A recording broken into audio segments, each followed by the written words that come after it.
Hi everyone, this is Mike with MPTrumpet, and today we're going to talk about how to approach improvising over a 12-bar blues progression in the key of B flat, and this is going to be taught from the perspective of a beginning improviser. So maybe you're new to your school's jazz band, or maybe this is your first year trying to improvise, but this is going to be geared towards the beginning improviser.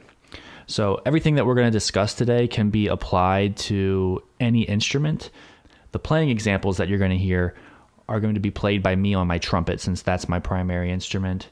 But the musical examples that I'm going to put on the screen are all going to be displayed in concert pitch. So anytime a musical example goes up, feel free to pause if you need a second to transpose for your home instrument. Okay, let's get started. Now, before we dig into the actual chord progression, I want to go over 3 quick tips that I think we should keep in mind really for any level of improvisation. The first tip is that we always want to be really patient with ourselves. Improvisation is a skill that takes a long time to develop, just like any other skill on your instrument, like, developing high range on the trumpet or developing your tone on your instrument.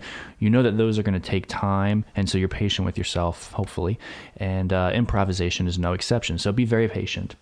The other tip is make sure that at every step along the way, we're remembering to be creative and have fun. So this is a really cool process where we get to make up some of our own things and express some of our own musical ideas. So let's really kind of approach this with that attitude of this is going to be something that's going to be fun that we're going to work on. I notice a lot of students get really bogged down with like the music theory aspect of things, and sometimes it prevents them from actually enjoying the process of improvising. So it is a really, really cool process once we kind of get ourselves comfortable with it. The third tip is that we want to be listening to as much jazz, whether that's live jazz or recorded jazz, as we can throughout this entire process, because in order to improvise effectively, we need to understand the style of the music, and we also need to understand the language of the music. And the only way that we can understand those two things are by listening to as much as we can. Now, with this specific chord progression, 12-bar blues in B flat, there are a lot of jazz standards that follow that format. I'm going to give you guys 3 examples, and the reason I chose these 3 examples is because when you look these up, you will find examples of some of the greatest jazz musicians of all time playing these particular tunes. And they're also very easy to find. These recordings are not going to be hard to find. So the 3 tunes, and these all follow the 12-bar format, and they're all generally played in the key of B flat. We have Tenor Madness, Blue 7, and Freddie Freeloader. So I encourage you to write those names down and look those up as a way to just sort of hear examples of how professional musicians would improvise over the 12-bar format in the key of B flat. So now we're ready to start actually digging into the chord progression. All 12-bar blues chord progressions have roughly the same formula. There's definitely variety within the chord progressions from song to song, but they all follow more or less the same formula. The 12-bar progression I'm going to put on the screen right now is one of the most common versions of 12-bar B-flat blues, and I'm going to start with this one because my own students here in Austin are given this exact progression for their all-region jazz band auditions. So what we want to do at the beginner level is we actually want to reduce this chord progression to its most essential elements. Some of these chords you're seeing here are more important than others, and so we're going to eliminate some of the less essential chords. Now, if you're an advanced player and you're ready to tackle some of these more advanced chords, please, by all means, do so, because they actually sound really cool when you incorporate them into your improvisation. But for now, we're going to eliminate them. So here on the next screen, you're going to see chords that I'm crossing off, so feel free to do that in your own music. And then once those chords are gone, we're left with this progression. And these are the most essential and most important chords in the 12-bar progression. The nice thing about this is that there's actually only 4 different chords in this entire progression. So we've got B flat 7, E flat 7, C minor 7, and F 7. Now each one of these chords has a root, 3rd, 5th, and 7th. And these numbers just come from each of these notes' position in the scale. So for example, if you look at the B flat 7 chord, we're going to call B flat the 1 or the root because B flat is the first note in a B flat scale. And we're going to call D the third because D is the third note of a B flat scale, etc. And you can figure out the fifth and the seventh the same way. Today in our musical examples, in this entire video, we're just going to be using root, third, fifth, and seventh for each one. There are a lot of other notes that you can use when you improvise, but for now we're just going to keep it simple by just sticking with these.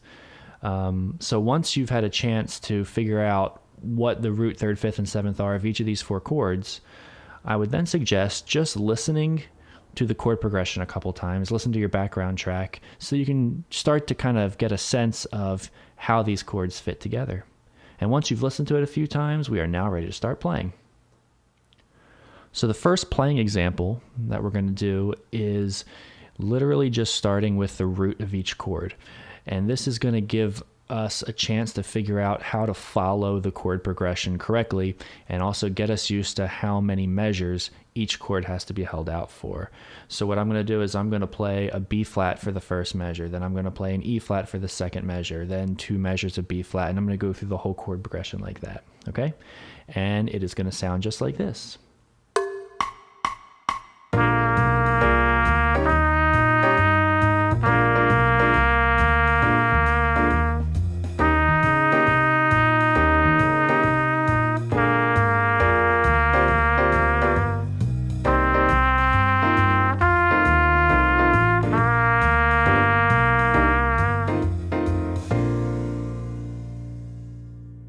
Now, once I've done that, once I'm comfortable playing the roots, the next step is improvising using the material that I just learned. And this is going to sound a little bit cheesy because you're only going to be doing one note at a time, and you can just kind of make up some fun rhythms to go along with each. And that just kind of gets your brain thinking a little bit outside of the box here. So here's an example of me improvising just using the roots of each chord.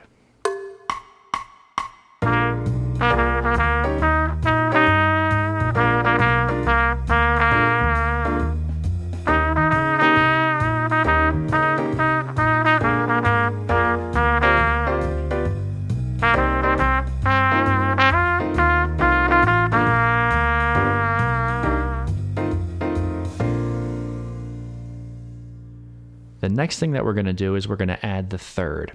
So for each measure, we're going to play 1, 3, 1, and then in the next measure 1, 3, 1, following the chord changes as they happen. So in the first measure, I'm going to play B flat, D, B flat. In the second measure, I'm going to play E flat, G, E flat, etc. And here's what it's going to sound like when I do that for the entire 12-bar progression.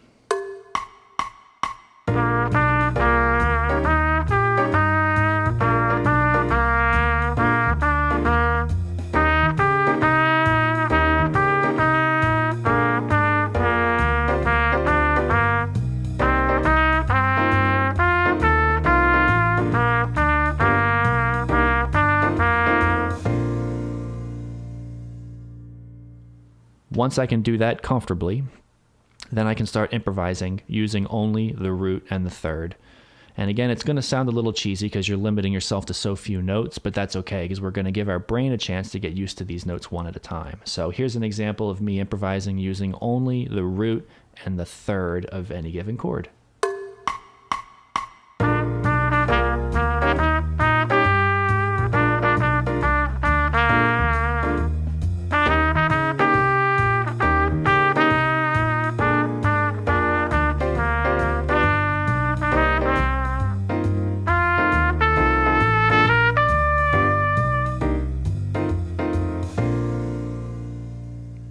So as you probably guessed, our next step is to add the fifth.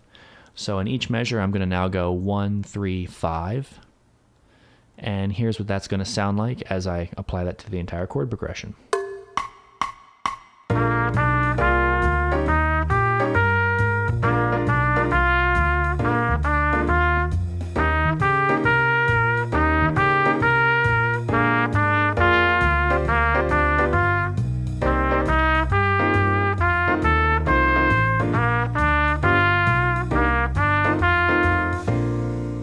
After that, here's an example of me improvising using only the root, third, and fifth of any given chord.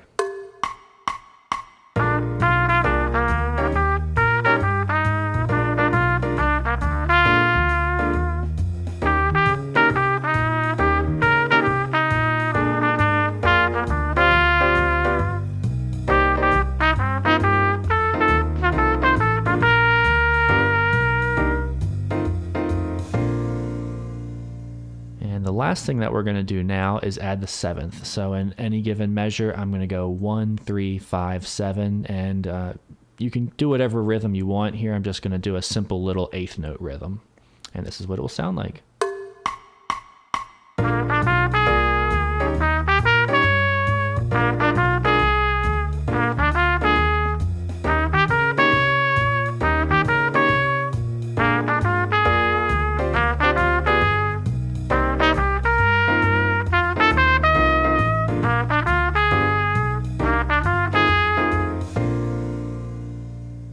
And that is as far as we're going to go today as far as learning different notes of the chords.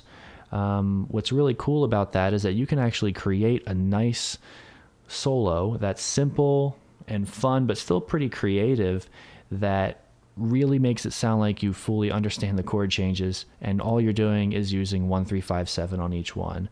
There's a lot that we can add later on with other notes, with altered notes, all sorts of cool stuff. But for now, I would suggest you just start by practicing this. And then once you feel comfortable with the 1, 3, 5, 7, then you can start adding in other notes of the scale to kind of get all the little notes in between. Okay, so I'm going to end this video with an example of me improvising just using roots, thirds, fifths, and sevenths.